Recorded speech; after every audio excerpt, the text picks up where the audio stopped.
we have the highest out-of-pocket expenses in health, and now you also want to pay 18% GST. It's not fair to people. Health sector में अगर इस तरह से 18% GST होगा तो लोग जो मिडिल क्लास खास तौर पर बहुत ज्यादा इससे प्रभावित हो रहा है। अब एक आदमी बीमार, एक्सीडेंट हुआ है, वो जीवन से संघर्ष कर रहा है और आप क्या कर रहे हैं, उस पर भी GST चार्ज कर रहे हैं।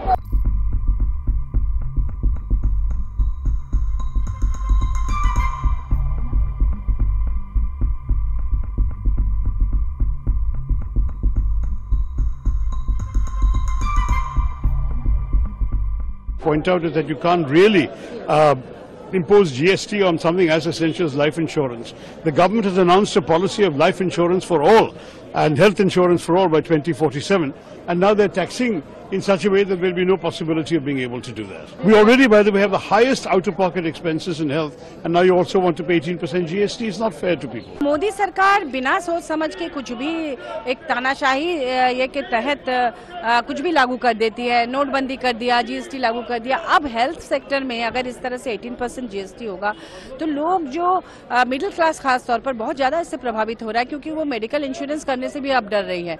लेकिन वो लोग सबसे पहले मेडिकल इंश्योरेंस ही करते थे पहले, लेकिन 80% देख के उनको लग रहा है कि किसी और तरफ हम लोग अपने पैसे को सुरक्षित रखें।